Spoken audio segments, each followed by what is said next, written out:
Ya, mari kita sama-sama berdoa. Bapa di dalam surga, kami hanya bisa bersyukur kepadamu kalau siang hari ini kami masih punya kesempatan untuk mendengarkan sebagian kecil dari firman-Mu yang begitu luas itu. Bapa, kami menyerahkan hati kami menyerahkan gadget kami, bahkan kami menyerahkan ruangan dimanapun kami beribadah ke dalam tangan-Mu. Kami percaya Tuhan ketika Roh Kudus itu bekerja, maka setiap bibit firman Tuhan yang ditaburkan tidak akan kembali dengan sia-sia, tetapi bisa membuat iman kami semakin hari semakin bertumbuh kepadamu. Terima kasih Tuhan, dalam nama Yesus kami berdoa dan bersyukur. Amin. Shalom Bapak Ibu Saudara. Ya, apakah suara saya cukup jelas terdengar? Ya, senang sekali bisa bertemu kembali dengan Bapak Ibu Saudara, walaupun sekarang kita terbatas memandangi layar masing-masing. Terakhir kali rencananya kita bertemu 24 Februari ya 2019, tapi waktu itu banjir besar dan sampai sekarang kita baru bisa ketemu lagi. Terima kasih kepada Ibu Eti, Ibu Sinsin, dan seluruh pengurus yang telah memberikan saya kesempatan untuk bisa berbagi firman bagi kita semua siang hari ini. Sesuai dengan tema, ya, kita akan berbicara tentang kualitas pekerja Kristen begitu ya. Nah, sebagian orang berpikir, oh kalau saya bekerja dengan bos saya orang Kristen, itu lebih enak loh, lebih gampang. Gampang bos, besok izin ya. Semalam kan doa semalaman bos, ngantuk bos, ini kan demi pelayanan. Apalagi kalau bosnya itu satu gereja, majelis, atau pendeta, atau penilik di gerejanya. Lebih gampang deh pokoknya apa-apa gitu ya. Sebagian orang berpikir seperti itu. Sebagian lagi berpikir, saya nggak mau deh kalau punya karyawan yang seiman. Saya nggak mau deh apalagi kalau punya karyawan yang segereja. Karena apa? Ntar ngegampangin izin. Nanti bos, ini latihan Natal nih bos ya. Nanti sebentar lagi dia izin ini, izin itu. Aduh saya nggak mau deh. Jadi pusing urusannya, jadi tercampur baur. Sebagian lagi orang akan berpikir begini, kalau dari Senin sampai Jumat, itu saya nggak perlu Tuhan, nggak usah Tuhan-Tuhanan. Nanti kalau Sabtu pelayanan di gereja, kalau nanti Minggu ibadah di gereja, barulah kita rohani, kita harus khusyuk, kita harus hikmat, barulah ada Tuhan dalam hidup kita. Nah, sebenarnya Bapak Ibu Saudara, karyawan atau kaum profesional Kristen dan non-Kristen itu tidak hidup di standar yang berseberangan. Tidak ada bedanya ketika kita ada di dalam gereja ataupun kita ada di dalam kantor atau di tengah usaha dan pergaulan kita. Harusnya kita sebagai orang Kristen punya standar yang justru lebih tinggi daripada orang-orang non-Kristen.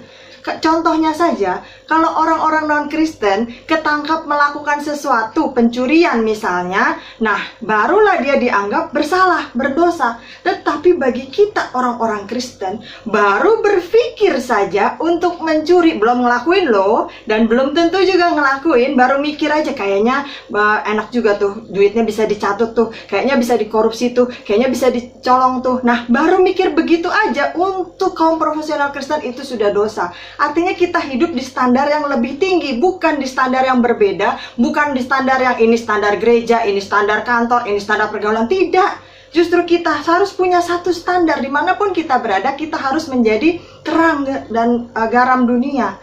Nah, apa saja yang harus kita lakukan untuk upgrade diri kita? Tentu kita punya kekurangan, ya. Tentu kita punya kelemahan, ya. Sebagai orang berdosa kita masih hidup di dalam darah dan daging ini, iya. Tapi kita juga perlu usaha. Bersama dengan Tuhan, kita perlu upgrading diri kita. Kita perlu melakukan pembinaan. Yang pertama apa? Yang pertama kita lakukan bina hasil. Kita buka dulu Kolose 3 ayat yang ke-23. Kolose 3 ayat yang ke-23. Saya bacakan bagi kita semua, Bapak Ibu Saudara bisa mengikuti melalui Alkitab masing-masing. Kolose 3 ayat 23. Apapun juga yang kamu perbuat, perbuatlah dengan segenap hatimu, seperti untuk Tuhan dan bukan untuk manusia. Yang pertama, ketika kita bicara tentang upgrading diri kita bicara tentang pembinaan diri kita, hasilnya yang harus kita bina. miliki pemikiran bahwa atasan kita atau klien kita atau bos kita, pimpinan kita adalah Tuhan yang pencipta segalanya. Jangan pikir, itu masih A, gampang dibohongin.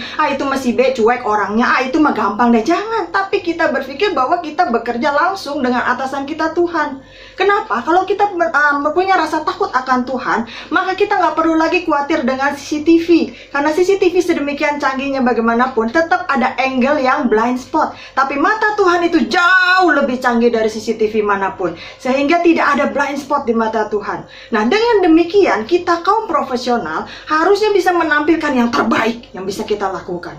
Karena kita lakukan untuk Tuhan yang selalu memperhatikan kita dan bisa memberkati kita. Kita berusaha berada di tingkat yang terbaik apapun yang kita lakukan, yang Tuhan percayakan untuk bisa kita lakukan. Nah, Bapak Ibu Saudara, kalau bicara tentang tingkat yang terbaik, ini tidak bicara dengan jabatan, posisi. Saya mah masih karyawan kecil. Saya mah masih karyawan rendah. Itu nanti kalau saya jadi manajer, kalau saya mencapai posisi tertentu, baru saya lakukan yang terbaik. Tidak, itu pemikiran yang salah. Karena ketika kita berpikir atasan kita Tuhan, kita takut akan Tuhan, Tuhan memperhatikan kita, dan berkatnya Dia curahkan sesuai dengan apa yang kita lakukan di dalam kebenarannya, maka kualitas kerja kita di level atau posisi apapun kita berada, pasti akan kita lakukan yang terbaik. Bukan untuk orang lain, tetapi untuk Tuhan. Nah, Bapak Ibu Saudara, contohnya karet gelang ya. Kita semua tahu yang namanya karet gelang ya. Nah, karet gelang ini beda-beda bentuknya, beda-beda warnanya, beda-beda juga ketebalannya gitu ya.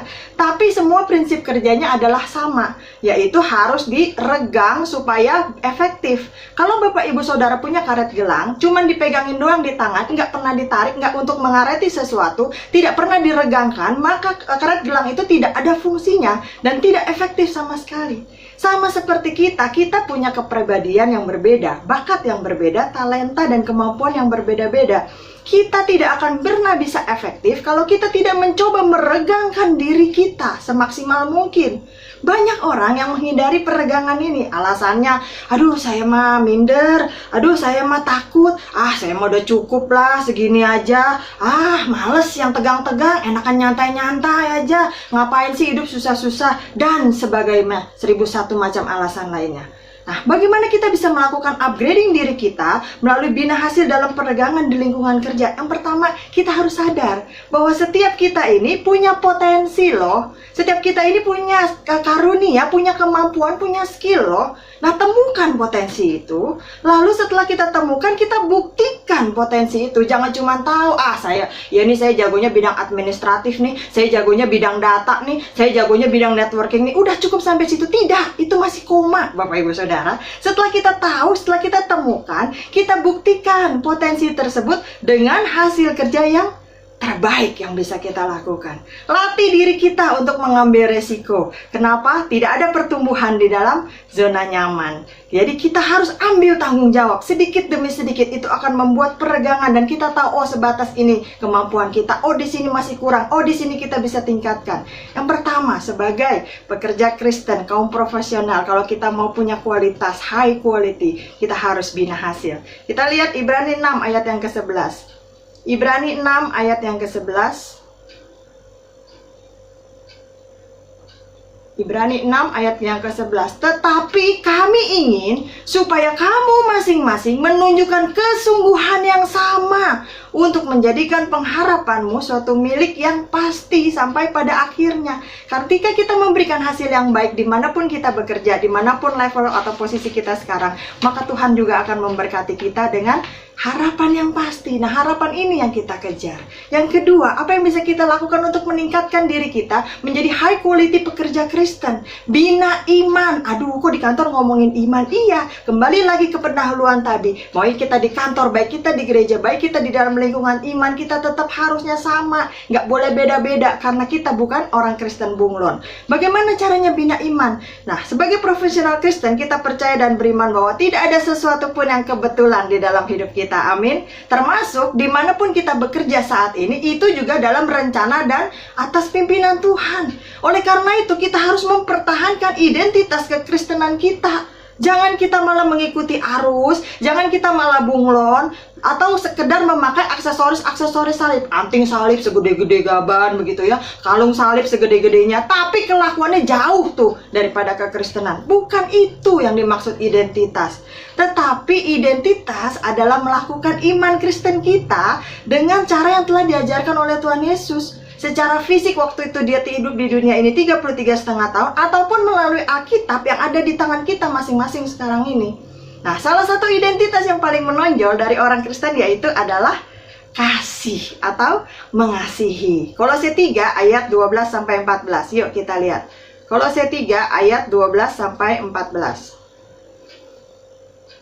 Karena itu, sebagai orang-orang pilihan Allah yang dikuduskan dan dikasihinya, kenakanlah belas kasihan, kemurahan, kerendahan hati, kelemah lembutan, dan kesabaran. Sabarlah kamu seorang terhadap yang lain, dan ampunilah seorang akan yang lain apabila yang seorang menaruh dendam terhadap yang lain. Sama seperti Tuhan telah mengampuni kamu, kamu perbuatlah juga demikian.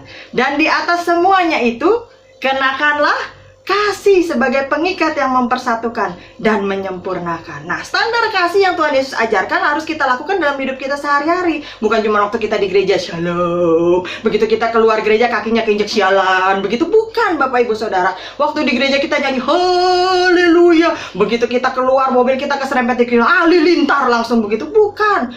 Tapi kalau di gereja kita bilang glory, begitu kita keluar kita jadi geledek. Bukan itu. Tapi kita harus punya standar kasih yang sama. Nah, kualitas kerja seorang profesional Kristen tidak hanya tinggi secara teknis atau skill, tetapi juga harus tinggi nilai kasihnya. Apapun yang kita lakukan harus berdasarkan kasih kepada Tuhan, bukan berdasarkan ambisi yang tidak terkendali atau nafsu jahat untuk pakai cara kodok, injak ke bawah, singgol kiri, senggol kanan, jilat ke atas, bukan. Atau keinginan kita pengennya ngerugiin orang lain terus supaya kita sendirian yang untung, bukan itu.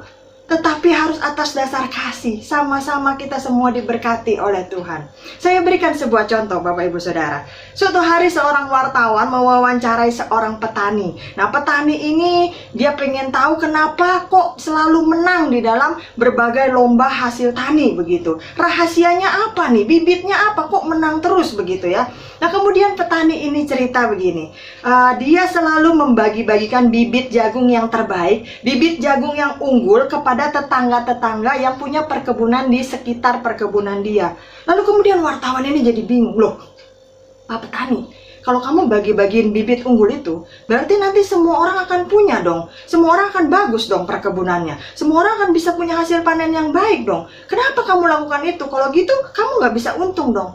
Lalu petani ini dengan sabar dia tersenyum, dia berkata, justru sebaliknya Pak Wartawan, dengan berbagi bibit unggul saya diuntungkan, tetangga-tetangga saya juga diuntungkan. Bapak tahu nggak bahwa angin itu menerbangkan serbuk sari dari bunga-bunga yang sudah masak ke semua ladang-ladang lain. Namanya angin, dia kan bertiup ke segala arah. Nah, artinya kalau tanaman jagung tetangga saya itu buruk, ada hama dan sebagainya, angin juga akan membawa keburukan itu ke pertanian saya.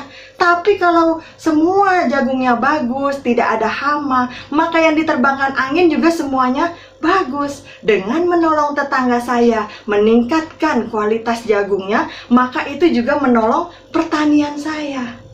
Bapak Ibu Saudara, Tuhan menciptakan kita sebagai makhluk sosial. Artinya kita akan selalu butuh orang lain. Juga Tuhan mengajar kita untuk saling mengasihi dimanapun kita berada. Terutama di dalam dunia kerja kita. Yang orang bilang apa, kalau kita nggak gahar, kalau kita nggak galak, kalau kita nggak curang, nggak bisa maju. Justru disinilah identitas kita, kaum profesional Kristen. Kita harus tunjukkan kita bisa mengasihi. Kita bisa menang bersama-sama. Kita bisa maju bersama-sama dengan mengasihi orang lain, dengan berbuat baik kepada orang lain, maka kita juga meningkatkan kemampuan diri kita. Nah, selain mengasihi, identitas lain yang menonjol dari orang Kristen adalah melayani. Nah, kita lihat Matius 23 ayat 11-12. Matius 23 ayat 11 sampai yang ke-12.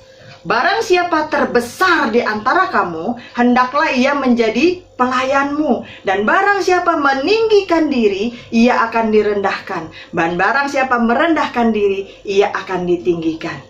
Nah, dunia mengajarkan bahwa posisi orang, level orang, jabatan orang menentukan apakah ia harus dilayani atau justru dia yang harus melayani. Tetapi Kristus mengajarkan yang sebaliknya. Kristus datang untuk melayani, padahal dia raja segala raja. Masih ingat bagaimana Kristus yang mencuci dan menyeka kaki murid-muridnya satu persatu? Padahal siapa yang jadi guru? Yesus. Yang jadi murid ya 12 orang itu. Tetapi yang melayani adalah gurunya. Karena ini bukan sekedar teori, bukan sekedar omdo, bukan sekedar ajaran semata, tetapi Yesus melakukan apa yang dia ajarkan. Sehingga semuanya menjadi berkuasa. Nah, hakikat melayani adalah kesadaran bahwa kita ini rendah hati. Kalau kita rendah hati, kita mau menolong orang lain, kita mau bekerja sama dengan orang lain. Bapak Ibu Saudara, orang yang rendah hati punya sikap hati melayani dan justru mendapat kehormatan dan nama baik di lingkungannya. Saya berikan sebuah contoh. Dalam sebuah pesta perpisahan, pengunduran diri seorang direktur, diadakan sesi penyampaian pesan dan kesan, begitu ya. Kesan dan pesan, kritik, pengalaman, pokoknya dari semua karyawan bebas untuk menyampaikan sesuatu. Demi menyingkat waktu, jadi sebelum acara itu dimulai, sebelum hari H, ini panitia udah hubungi seluruh karyawan di perusahaan tersebut, lalu mereka boleh menuliskan pesan mereka, kesan mereka, kritik apapun dituliskan. Nah, panitia kemudian menyeleksi mana yang paling pantas, yang terbaik, yang paling menyentuh untuk bisa dibacakan di acara tersebut. Akhirnya terpilihlah tulisan coret-coretan, dan tulisannya juga tidak terlalu bagus, dari seorang office boy. Dia menulis, "Yang terhormat Pak Direktur, terima kasih karena Bapak telah mengucapkan kata tolong setiap kali Bapak memberi tugas yang sebenarnya adalah tanggung jawab saya juga. Terima kasih Bapak telah mengucapkan kata maaf saat menegur saya atau memberitahu kesalahan yang saya perbuat, karena saya tahu Bapak punya niat mengubah saya menjadi lebih baik. Terima kasih, Bapak selalu mengucapkan kata terima kasih ya atas segala sesuatu yang saya selesaikan atau saya kerjakan buat Bapak. Padahal itu juga pekerjaan saya, Pak. Terima kasih atas semua penghargaan Bapak terhadap karyawan kecil seperti saya, sehingga saya termotivasi untuk bekerja lebih baik lagi tanpa pernah merasa direndahkan. Sampai kapanpun Bapak tetap direktur saya. Semoga Tuhan memberkati jalan dimanapun Bapak berada." Keheningan yang sama seperti saat ini menyapu seluruh ruangan. Kaum wanita mulai menyeka matanya, terharu dengan pembacaan tersebut. Tulisan itu dibingkai dan diberikan sebagai hadiah bagi Pak Direktur yang resign, mengundurkan diri karena pensiun. Pak Direktur pun diam-diam mengusap air mata dari ujung matanya. Dia terharu, dia tidak menyadari bahwa kerendahan hatinya selama ini telah berbuat atau menjadi berkat bagi orang lain. Secara tidak langsung, dia sudah menggunakan identitas Kristennya untuk melayani bahkan karyawan yang tadi dikatakan karyawan kecil atau karyawan paling rendah sekalipun. Setelah keheningan itu kemudian diberikan secara simbolis, dan tiba-tiba satu orang bertepuk tangan dan diikuti oleh suara yang lainnya, dan semua tepuk tangan menggema. Mereka terharu dengan teladan dari Pak Direktur ini, dan mereka berjanji bahwa budaya Pak Direktur ini akan diteruskan di dalam perusahaan tersebut. Mereka akan saling melayani, saling menghargai, sehingga atmosfer kerja di perusahaan tersebut menjadi semakin baik. Bapak Ibu Saudara, dengan menghargai orang lain, kita juga sudah melayani orang tersebut. Kalau kita katakan diri kita adalah orang Kristen, identitas orang Kristen yang paling menonjol adalah mengasihi dan melayani. Yuk kita bina iman kita sebagai kaum profesional Kristen. Bukan hanya skill, bukan hanya secara kognitif, tetapi iman kita, identitas kita harus mewarnai lingkungan kerja dimanapun kita berada. Yang ketiga, atau yang terakhir? Saya suka dengan kata ini, yang terakhir. Karena kalau yang terakhir, yang ngantuk, lemah, letih, lesu, lunglai, langsung dicelikkan kembali begitu ya. Yang tadinya udah lemah, letih, lesu, udah nggak berdaya, langsung kemudian dicelikkan. Yang udah sabu-sabu, satu buta, satu buram, lama amat si khotbahnya, langsung melek kembali. Mukjizat terjadi hanya dengan dua kata, yang terakhir. Bina diri. Nah, apa yang dimaksud dengan bina diri? Amsal 27 ayat yang ke-17. Yuk kita lihat. Amsal 27 ayat yang ke-17. Saya bacakan. Besi menajamkan besi, orang menajamkan sesamanya. Seseorang yang ingin maju harus rela dan berani untuk terus belajar. Jangan katakan, saya mah udah tuir, saya mah udah uzur, otaknya udah gak bisa bekerja. Jangan. Saya pernah melayat ke salah seorang mamah dari rekan sepelayanan yang meninggal itu usianya 91 tahun, tetapi semuanya udah rela, bahkan memberikan kesaksian bahwa oma yang meninggal ini usia 91 tahun itu terakhir masih mempersiapkan bahan untuk menjadi pembicara. Memang dia tidak bisa membuat PowerPoint seperti anak-anak muda, tetapi dia bisa memanggil cucu-cucunya untuk mengerjakan PowerPoint buat dia. Usia 91 tahun, masih produktif. Belum lama ini saya juga bertemu dengan salah seorang saudara jauh, dan dia usia 73, masih bekerja dari negara ke negara, bahkan terakhir ini akan kembali ke New Zealand untuk apa? Bekerja mengurus bayi dan ibunya yang baru lahir, usia 73. Artinya apa? Kalau kita mau belajar, kalau kita mau terus membina diri kita, itu nggak ada batasan usia. Bahkan ketika ada hal-hal di luar kenyamanan kita harus berani terus maju. Seringkali orang tuh males buat belajar, males untuk menggali hal-hal baru, males karena ini udah enak, udah nyaman, gak mau bangkit kalau udah gagal. Bukan masalah berapa kali kita gagal, Bapak Ibu Saudara, tetapi yang jadi masalah apakah kita bangkit setiap kali kita gagal. Itu yang menjadikan orang tetap gagal atau menjadi orang sukses. Nah, kita bisa jauh lebih berkembang kalau kita berani melangkah keluar dari zona nyaman kita.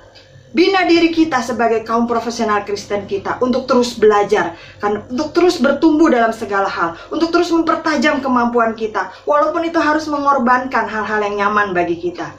Nah, umumnya tingkat kecerdasan ini yang banyak diketahui orang adalah IQ.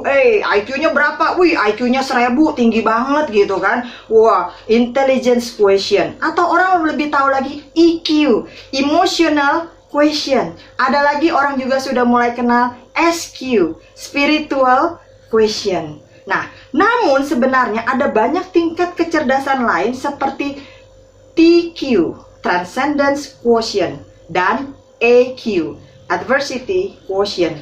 Nah, yang ingin saya bahas sekarang adalah AQ atau adversity quotient. Ini adalah kecerdasan dan daya tahan yang tinggi untuk menghadapi tantangan. Tidak dapat dipungkiri bahwa dalam hidup kita ini kita harus cerdas, selain juga tabah dan tangguh. Kecerdasan ini dimulai dari mana? Dengan mengubah cara pikir kita, paradigma kita. Kita harus melihat tantangan dan peluang itu sebagai satu kesempatan, bukan sebagai masalah, sebagai hambatan. Contohnya saja, suatu hari NASA, Badan Antariksa Amerika Serikat, mengirimkan astronot ke luar angkasa.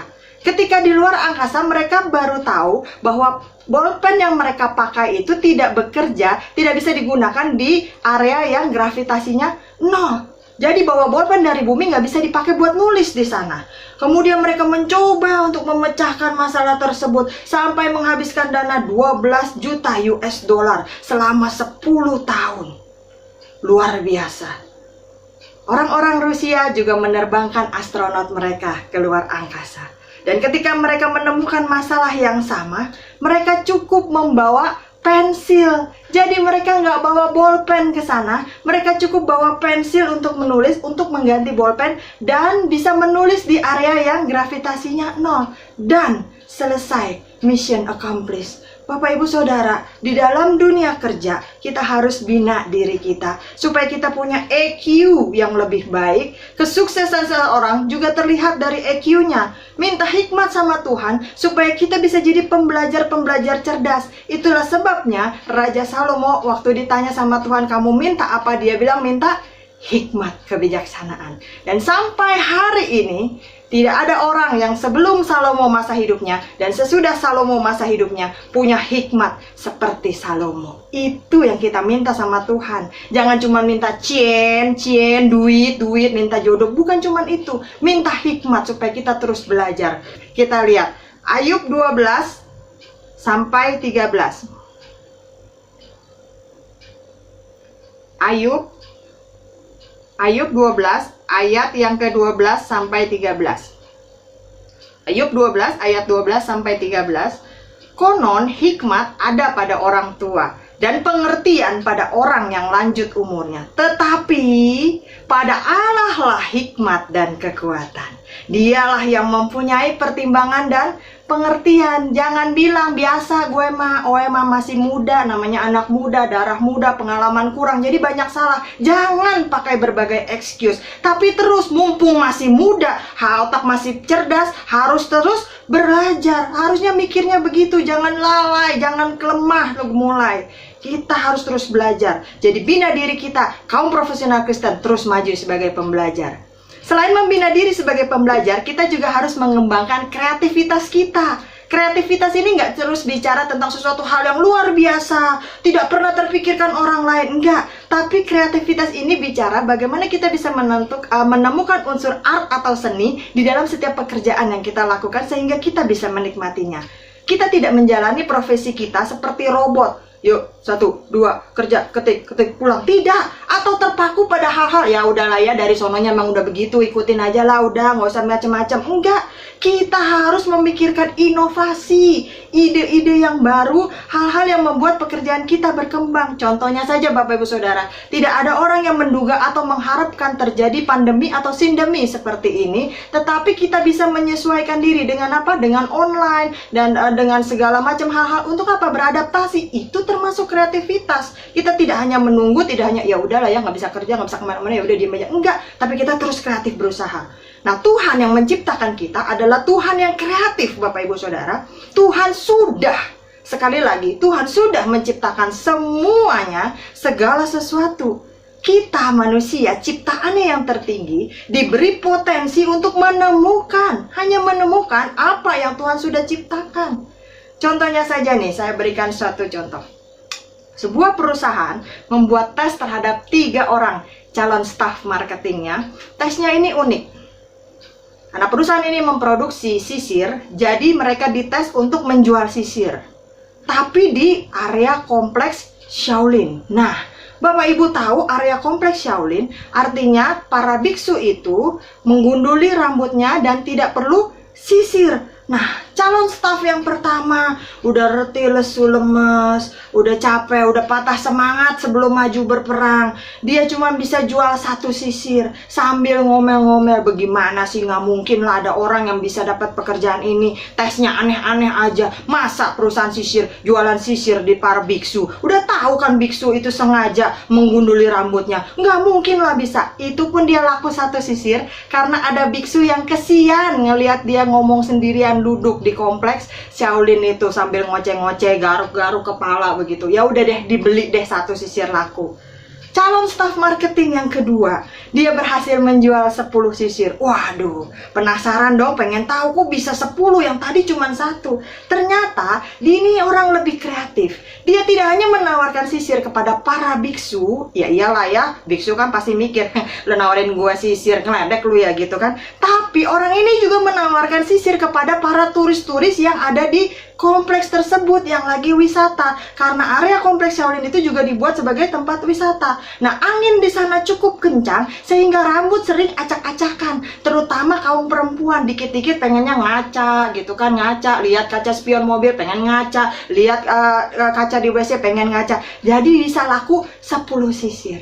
Nah, calon marketing yang ketiga, dia berhasil menjual 500 sisir. Ini suatu yang luar biasa. Dia bisa menjual 500 sisir sementara temannya cuma 1, yang satu lagi cuma 10, berlipat-lipat persennya begitu kan.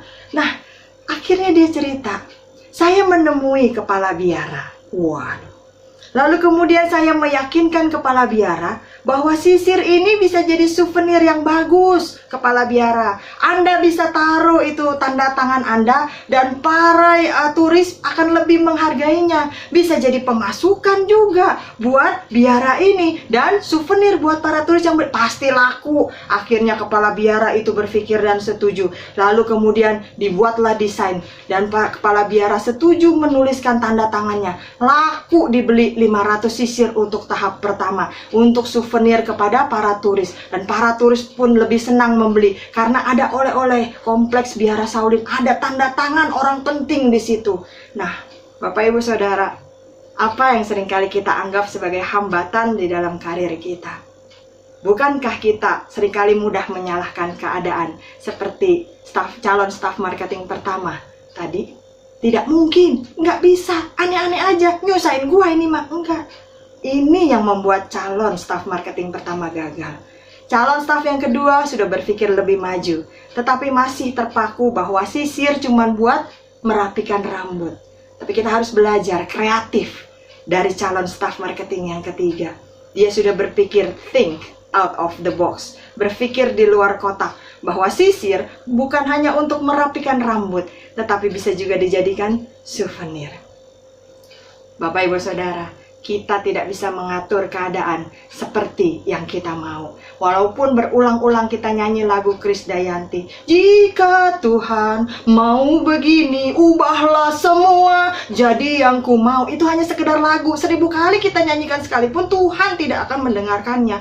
Kita tidak bisa mengatur keadaan, kondisi, situasi, lingkungan seperti yang kita kehendaki. Tapi kita bisa mengerahkan segenap kreativitas kita untuk mencari solusi dari masalah, tantangan, hambatan, rintangan yang ada di depan kita. Sebagai penutup Bapak Ibu Saudara, pekerjaan dan usaha yang kita miliki adalah anugerah Tuhan semata-mata. Tuhan sudah membuka jalan bagi kita, menyediakan kesempatan bagi kita.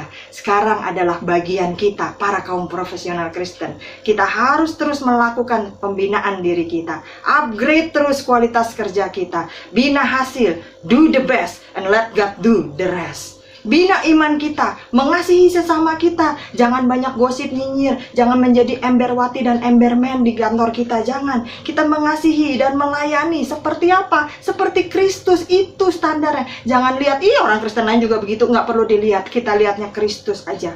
Yang ketiga, bina diri kita. Terus jadi pembelajar, terus gali kreativitas kita. Temukan apa yang sudah Allah ciptakan di dalam dunia ini dan taruh di dalam hati kita. Amin. Allah selalu beserta dengan kita. Mari kita berdoa. Bapa di dalam surga, terima kasih untuk hari ini kami kembali diingatkan bahwa kami harus terus membina diri kami sebagai kaum profesional Kristen, karena kami punya standar hidup yang lebih tinggi daripada orang-orang non-Kristen. Dan terlebih dari itu Tuhan, kami sangat rindu menghargai anugerah-anugerah Tuhan di dalam hidup kami, terutama pekerjaan yang Tuhan berikan kepada kami. Kami mau menjaganya dengan melakukan yang terbaik, sehingga nama Tuhan bisa dimuliakan melalui pekerjaan kami, dimanapun kami berada, pada level apapun saat ini yang bisa kami capai. Terima kasih Tuhan.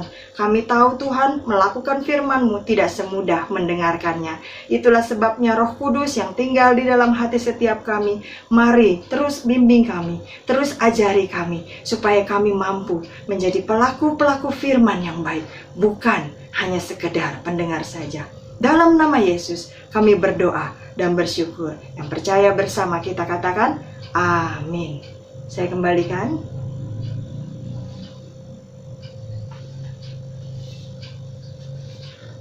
Terima kasih Ibu Karmelia atas firman Tuhan yang diberitakan. Kiranya Tuhan selalu menyertai dan memberikan berkat kepada Ibu dan keluarga. Ya.